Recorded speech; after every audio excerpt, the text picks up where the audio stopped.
Do you feel underestimated when you go out on the mat? No, not anymore. I walk up to somebody, if we're about to go, they really try to rip my head off because if they don't, I'm going to do it to them.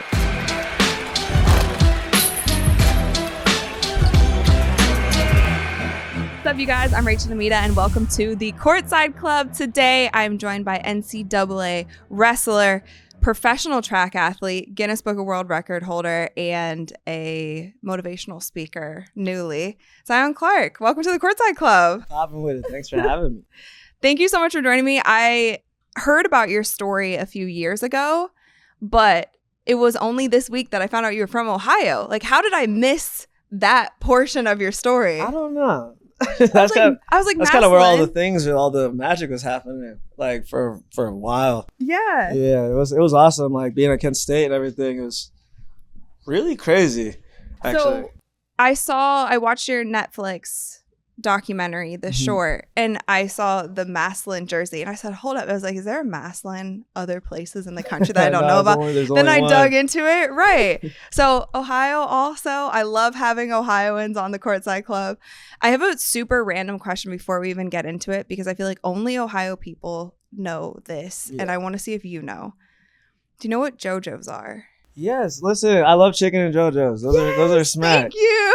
Thank you. You ever went to Krause's Pizza? No, I haven't. Anytime you're back in Ohio, go to Krause's Pizza. They have JoJo's there? Yeah, they're fire. No, when I was a kid, we would always get chicken and JoJo's or pizza and JoJo's. But so explain to the Courtside Club fan, because nobody's going to know what JoJo's are unless they're from Ohio. JoJo's are practically potato wedges, pretty much. But they're really good. Like really crispy potato wedges. They're so good. Yeah. Anyway, your story is so inspiring and super dope. You're an athlete on so many angles. You were born with a very rare.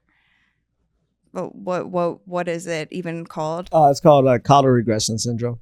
Yeah, which affects 1 in 100,000 people. Yeah. Looking back to how you grew up, not only what you're doing now as an athlete, but how you grew up is so inspiring, because you were in foster homes. Mm-hmm. You moved around a lot. What was that like? Tell our Courtside fam your backstory. I grew up through the foster care system, and it was challenging. There was a lot of things going on, from school life from bullying all the way to being out in the street and being in different homes throughout a span of 17 years. Every couple of years or every other year, or sometimes it was 2 back-to-back years, you'd be like placed in a different home. So like you got to readjust to life. And each place, new people, new ways of thinking, new different styles of parenting, and sometimes they didn't always work for certain kids. Each kid that's through the system, they're all different. Yeah. Just like everybody in this room is all different, and it made for a lot of trauma, I guess, coming up. And as I got older, I learned to just learn from it, use those experiences, especially with the family I got adopted into, and was able to use them, and they were able to help me to really get a hold of my own life and do what I really wanted to do. Yeah. So I wouldn't say it's a driving force in my life, but I would say it definitely was a big part, given I'm only 24. So a lot of it was not too long ago. I mean, being a kid is hard enough without all of those things. So when you did get to your family, your mom, I've seen her in interviews with you now, and you call her your mom. Yeah. What was that like? What did she instill in you that was maybe different than these other people that you were growing up with? Man, that was my mom. She's one of a kind. So when she took me in, I was really hard-headed. I had enough. I'd seen the worst. I was just pretty much done with everybody and everything. If something made me mad, I'd tell you about yourself. You know what I mean? And I wouldn't be nice about it. And it was just, I had this whole like gray cloud of dark energy just over me all the time. And she started just kind of working with me in different ways, instead of like screaming at me or taking away food and stuff like that. It was just like a conversation. And nobody ever, for 17 years, nobody ever actually just sat down and talked to me and let me tell you exactly how I think about what's been going on. That was definitely a different change of pace. And after that, I started getting comfortable. And like, that's one thing I wasn't used to either. Like, being comfortable, you know, being able to just relax and let your guard down. My guard was constantly up at all times. Like, you wouldn't be able to sneak up on me. Like, that's how hard my guard was up all the time. And my mom really just kind of cooled me down. And then once I was cooled down, I was able to focus, and then became like a multiple-time track state champ and all these other cool things. So how did the sports start? Because, okay, wrestling, you're known for that. Mm-hmm. You were state runner-up, right, at Massillon? No, actually, I didn't even make it to states, but I got a scholarship to Kent State. Okay. That's just how vicious the bracket was to get there. Yeah, I was going through like sectionals and districts. Sectionals, I ended up getting third place. And was able to get in, you know, but my match just to get to third place went into triple overtime, sudden death. That's the match that was featured. Yeah, definitely never gonna forget that one. I remember after I won, I jumped a good, I don't think I've ever been had so much adrenaline running through my body. I remember I jumped like this high off the ground, and my coach caught me. Yeah, it was super lit. Talk about your coach for a minute, because when I was watching the Netflix doc, he got so emotional just like being in that ride with you and cared about you that much. What was your guys' relationship like? Well, I met the man and his twin brother when I was like 5-6 years old. Really? Yeah. How? Gil and Greg Donahue, those guys really mean everything to me. They've both been a huge contributor in me being a wrestler. My styles of wrestling, I learned from them. Yeah. But Coach Greg, he was my coach when I was at North Canton, because that's where I started wrestling, was North Canton. You know, like Hoover High School. Yeah. Hoover. Yeah, that's where I started my wrestling. The black and orange. Both orange. Of your teams are black and orange. Yeah. I went from Hoover to Massillon, never had to change my clothes. Right. But it was like, I don't know, he just was really invested. He gave me a flyer. He was my art teacher in second grade. He gave me a flyer at the very beginning of the year and told me I should try out for youth wrestling. I don't know why he told me. I had no idea. I was constantly in my wheelchair every day. I never really got out. And if I did, I was on the playground. But wrestling never crossed my mind. And he just kind of gave me the idea. So I took it home to my foster mom at the time.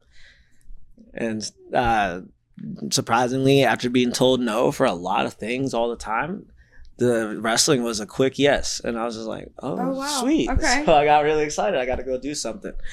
And I remember he would just work with me every day. And then I went to Massillon, and I just found this out like 2 years ago, but he had called his twin. So they're identical twins, by the way. Okay. So he had called his twin brother, Gil, who was the head coach of Massillon, as soon as I transferred school districts, and was like, hey, I got this kid.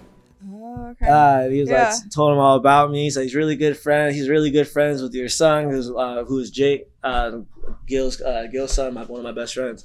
He's like, he's really good friends with Jake. Definitely like help them out. We'll put our heads together. And I was like, I didn't know any of this. So for the next 10 years, they were like putting their heads together without my knowledge, trying to help me develop a style of wrestling. And by the time I turned 17, 18, they finally started to like shine through. And I was finally able to like break down what exact movements I needed to do to execute my moves and score some points. Well, yeah, I was going to say, because it has to be a brand new strategy for them. Mm-hmm. They're geniuses. They really developed a whole new style of wrestling just for me. Right. I didn't develop that. When I first started doing well in high school, that wasn't me developing my own style, partially me. Mm-hmm. But all the genius was them. Okay. So talk about that a little bit, if you could get technical with me. Yeah. So wrestling is a full body sport. Mm-hmm. You were born without legs. So what is that extra challenge to only be able to use, because you're pinning people? Yeah. How did we even start practicing that? Was it strength first? Was it technique first? Or is it the perfect mix of both? I mean, I was always strong. I just didn't have good technique. Okay. And honestly, when I first pinned somebody, I kind of did it by accident. I fell into a move I've never hit before. So then I remembered it and started drilling it nonstop, and I still hit the same thing to this day. It's awesome. It's called a tilt.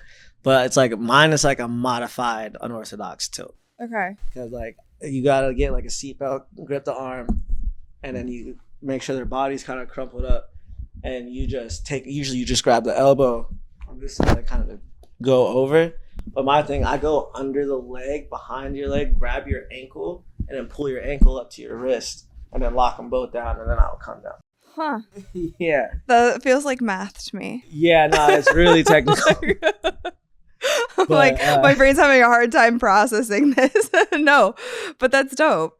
So they really like I hit it in a match that I lost, but I scored like 2 points. Yeah. So those 2 points really helped me like develop a whole style. And once I figured out what my strong suits were, I found out when it came to starting in the top position, I was strong enough to put up enough pressure to like collapse and do what I want.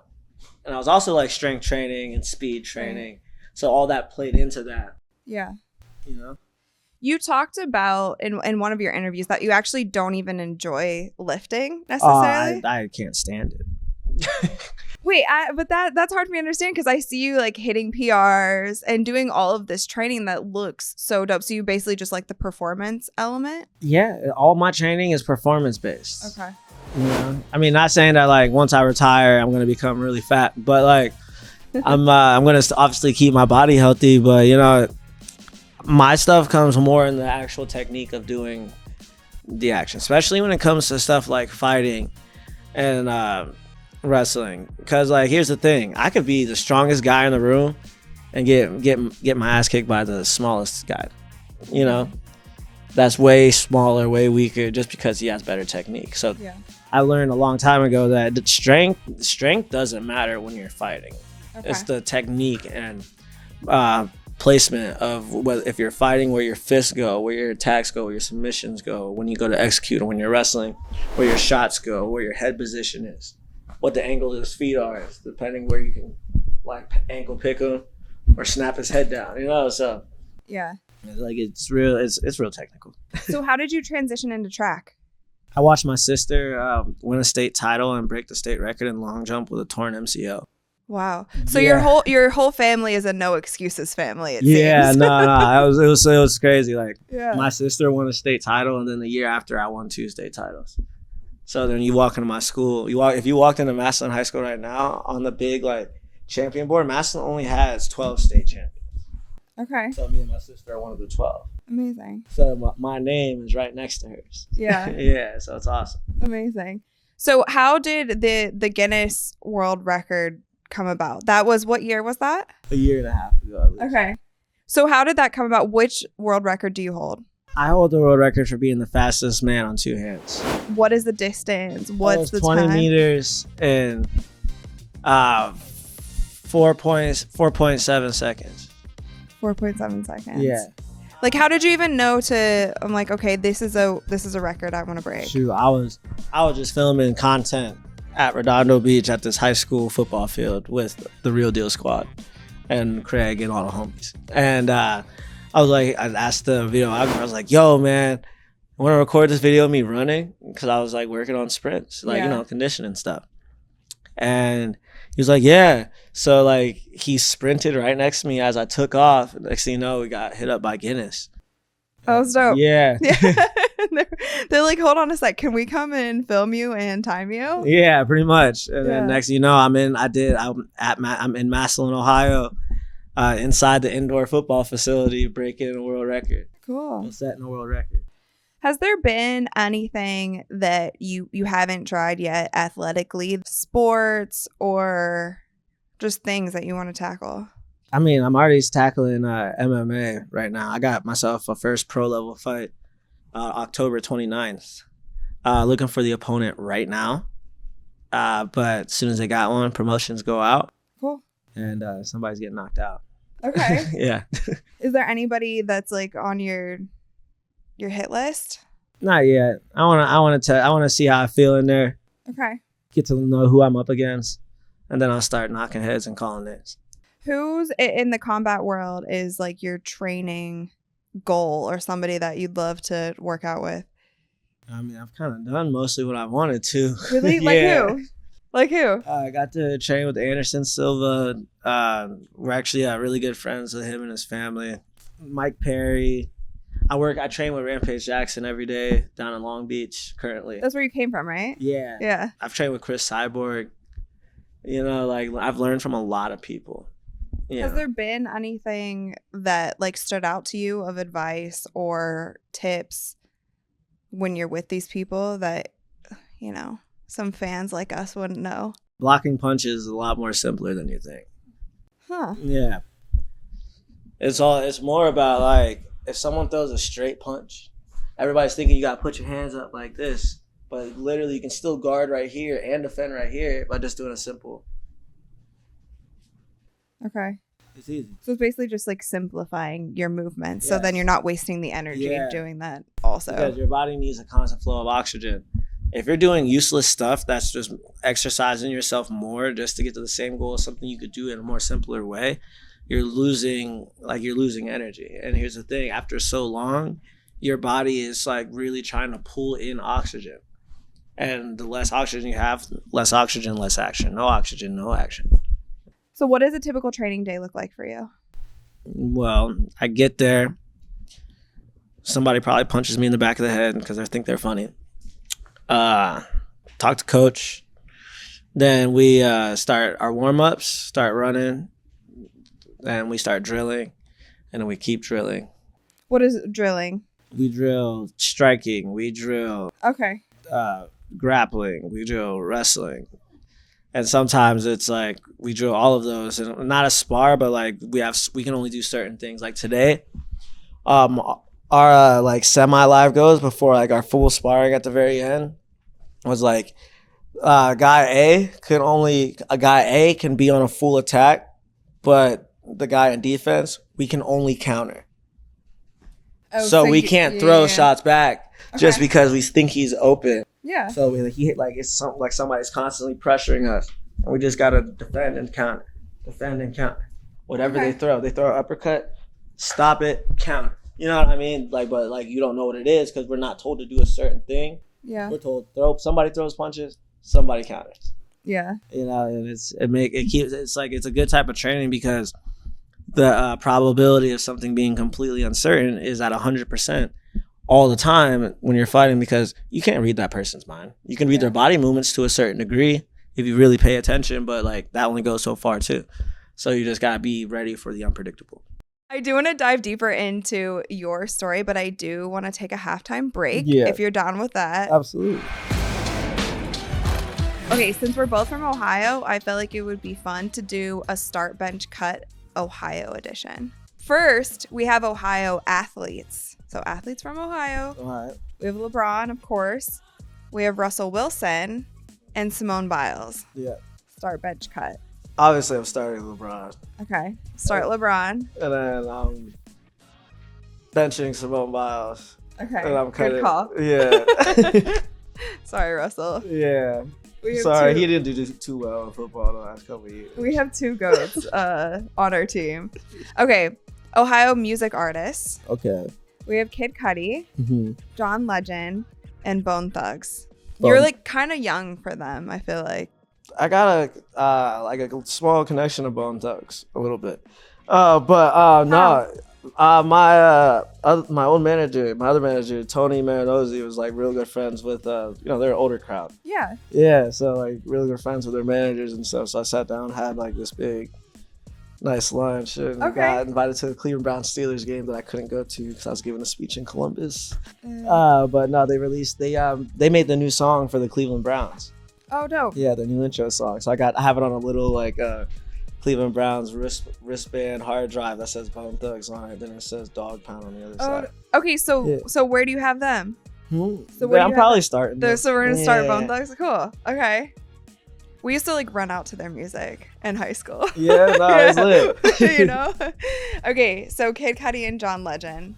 Benching Kid Cudi's cutting John Legend. Okay. Yeah. Honestly, that's what I would do too. Yeah. I mean, John Legend's talented, but he is, but he's okay. It's an acquired taste in music, I feel like.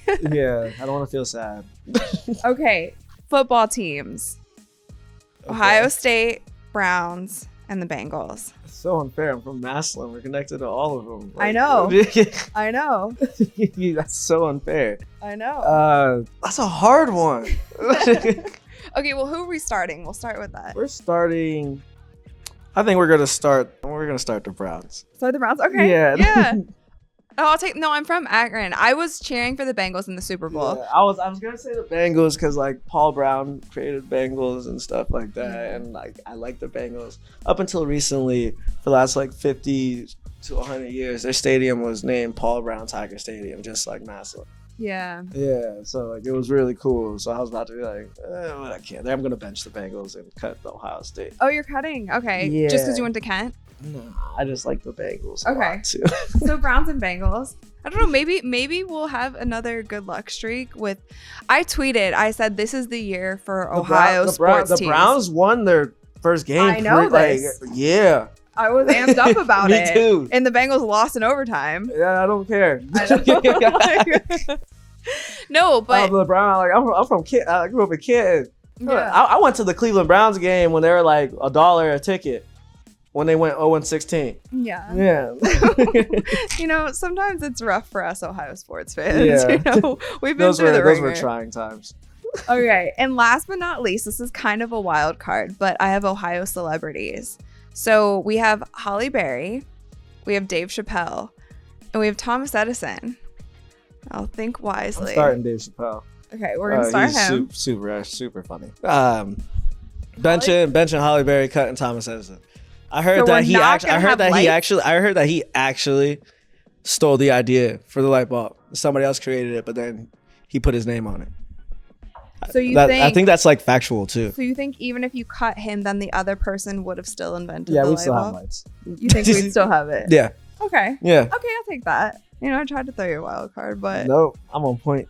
All right. Well, I like that. Start, bench, cut. Yeah, that was fun. Time for the second half. Football season is here, and nothing beats seeing your favorite team live. Not only does Vivid Seats have great NFL ticket prices, they're also the official ticketing partner of ESPN. And with Vivid Seats rewards, when you buy 10 tickets, you get the 11th free. Download the app or visit vividseats.com today. Vivid Seats. Life happens live. Receive a reward credit equal to the average price of the 10 tickets purchased, excluding taxes, fees, and processing costs. See vividseats.com/rewards for terms and conditions. All right, people, we're brought to you by Caesars Sportsbook, the greatest sports betting app of all time. See, it's not just about the daily promos, odd boosts, or the hundreds of ways to wager. It's about the immortal words of Caesar himself. You bet, you get with Caesars Rewards.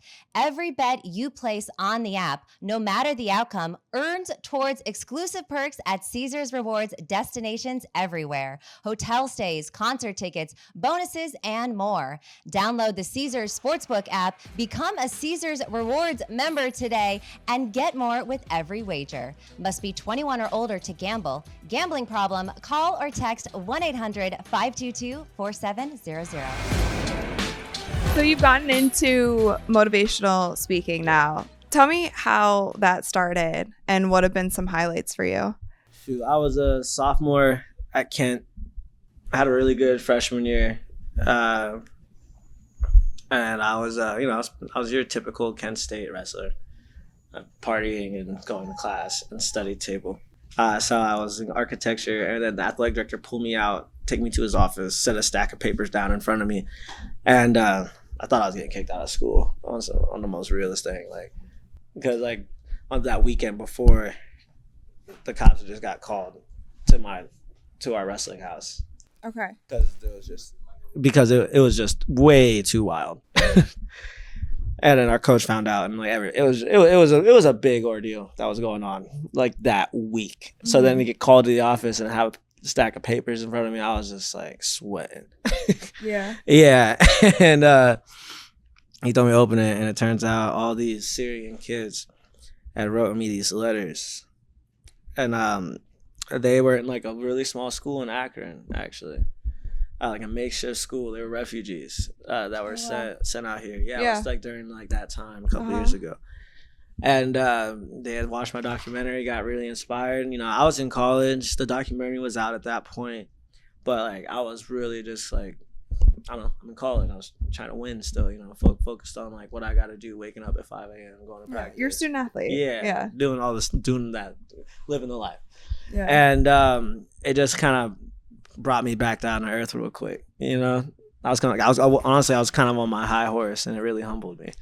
Just to realize, like, understand what these kids were going through. Like, their parents had sent them over to the United States just so, like, they'd escape the war so they'd have a chance to live, and it was like when stuff like that's going on, it puts things in real perspective. Yeah. So then I asked them what I could do and to do for these kids. I've never even spoke before, and at that time I was failing public speaking. Like, for real, like, I didn't even know, like, I'm thinking in the back of my head, what the hell are you doing, dude? Why are you asking to speak to these kids? You're failing the same class of something you want to do. Like, but I was just like, adamant. I was like, what can I do? Like, can I go give them shirts? Can I take some of my scholarship money? Maybe, like, help, like, so Kent State can make them something? Like, I was thinking of, like, anything I could do. Because, like, I might have had all the success. I was still broke. But we didn't have NIL. Or maybe did you? To where you could make money. Oh, no. That was like a year after I was going. Yeah, it's so stupid. Yeah. So, you know how much money I could have made being at Kent State? Oh, my God. I was so lit when I was there. Yeah. Like, you logged into the student portal, and my face was the first thing you saw with my headgear on, just mossing some cat. Yeah. And it was there like 2 years straight. They had shirts. Clark, 125. That you could get in the school store. I never saw a dime. I was so upset. I was like, this is so stupid. We need, and I still got a shirt too. We need like NIL reimbursements for when we were in college. Yeah, I know. Listen, make that a thing. I'm rich. Yeah. You know what I mean? You want to start a campaign? Yeah, I know. But so anyway, sorry. It was just everything that was going on. Like, I was an athlete. I ended up getting BSN Sports out in Ohio.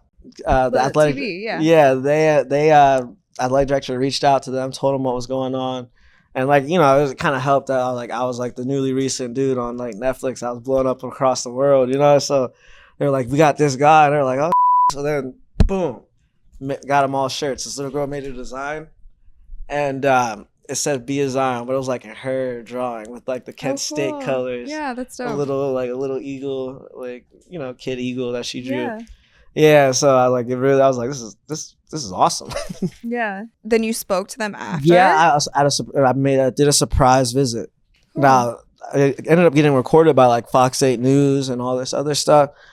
I didn't know that was happening. I was literally purely excited to see these kids, and I peeked around the corner. I was like, yeah, it was so fun. Yeah. So how do you go about? Like, did you have a speech ready, or is this just something where you just tell your story? I wanted to tell those kids, thank you for writing me letters. That's literally why I was there. I heard you talk about in another interview that you're like, okay, I'm different, but this is all I've ever known. And you don't make excuses. But there are so many people, and like myself being one of them, like I make excuses or like feel bad for myself or do it like all the time. So who instilled that in you to really kind of believe in yourself and really go after anything that you wanted? Was that just you? That was Percy McGee, the assistant wrestling coach at Massillon at the time, because he was terrifying.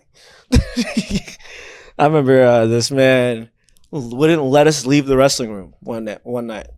The parents are outside, wouldn't let us leave because we weren't like getting the time sprints right. So we were just sprinting. We had to get down and back across the wrestling room in 5 seconds. Yeah. Or we had to keep going. Yeah. And if the heavyweight didn't make it, remember. If one person in the team doesn't make it, it's the same with basketball. Yeah. And the heavyweight, he's the biggest, slowest guy on the team. 285 pounds. Down and back, 5 seconds. But listen, he got that done. He had this one push, dude was flying, floating. And we all got to go home. Yeah. But it's brutal. Wrestling is brutal.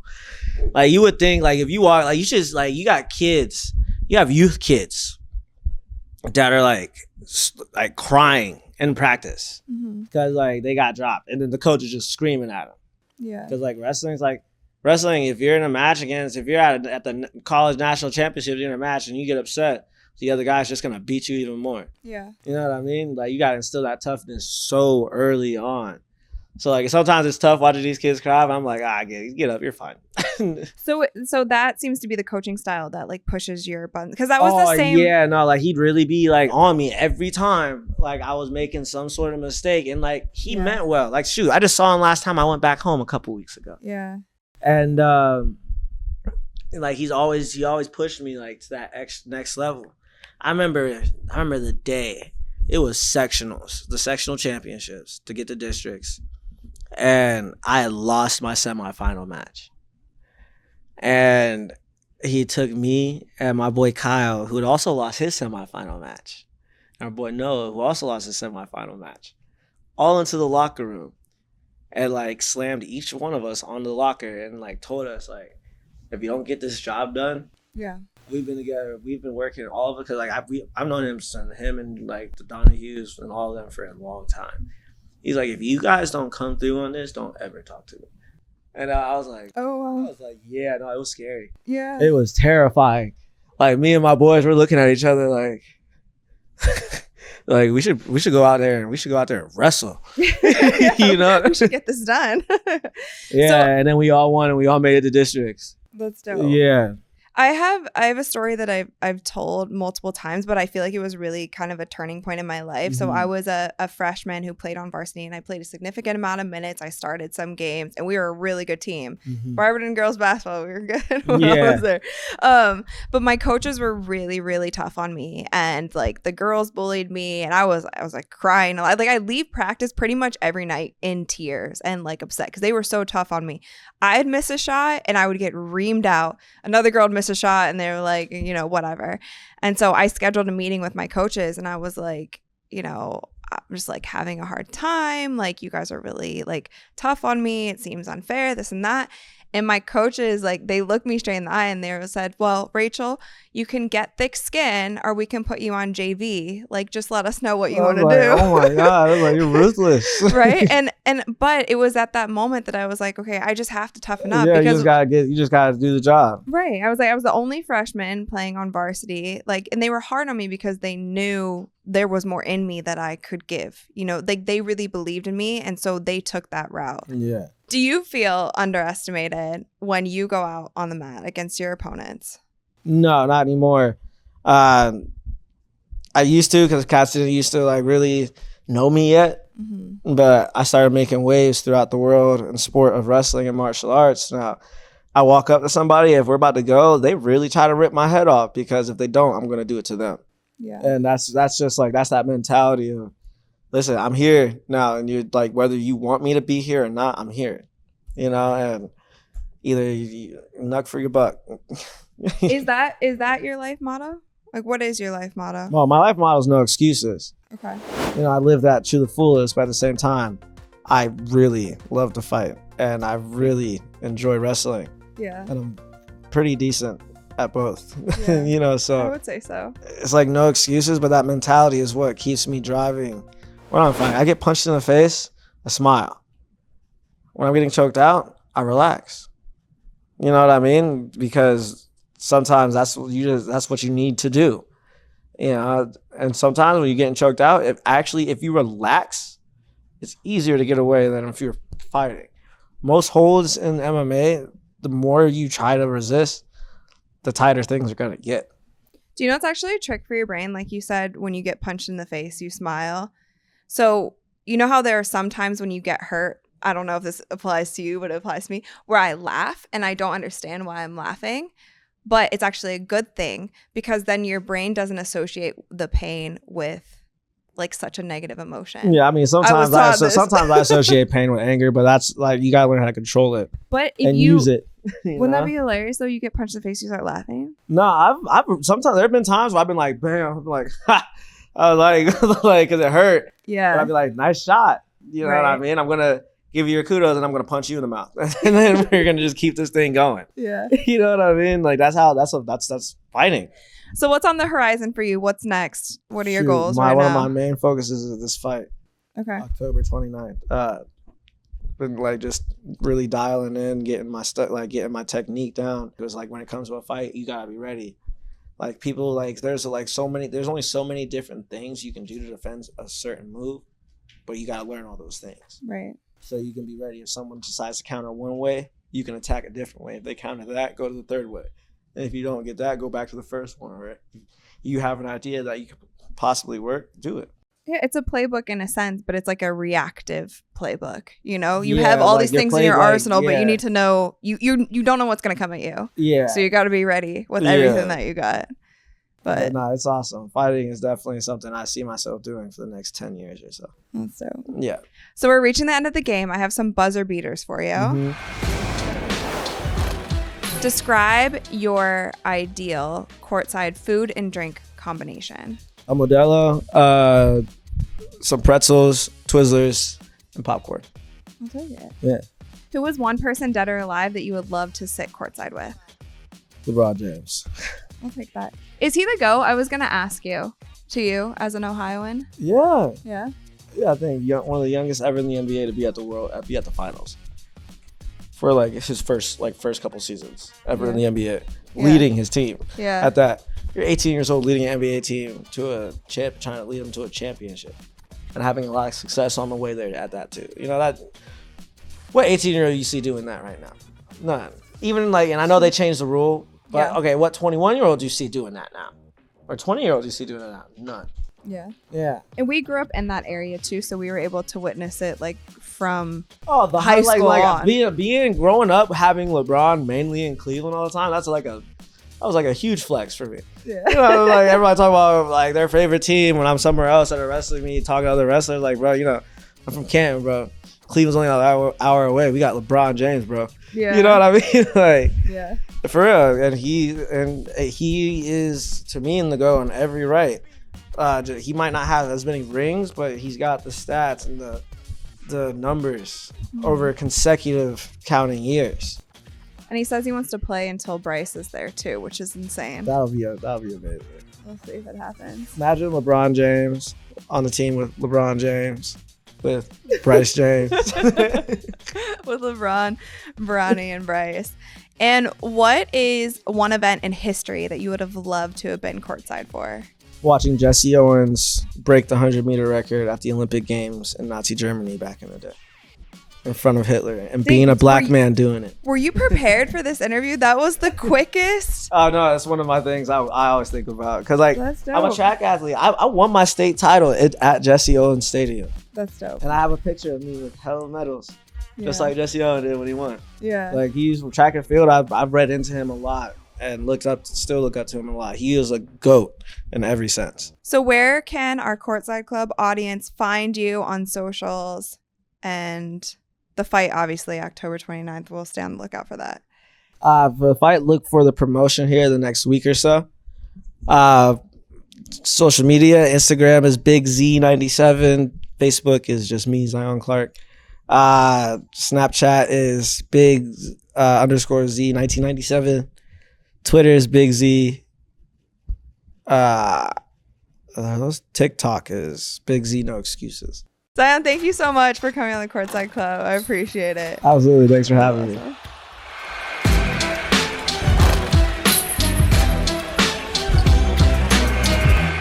What's up, guys? It's Rachel DeMita. Thank you so much for watching this week's episode of Courtside Club. Make sure that you like, rate, and subscribe to ESPN's YouTube channel and wherever you listen to your podcasts. We have new episodes coming to you guys every single week, so stay tuned for that, and I'll see you soon.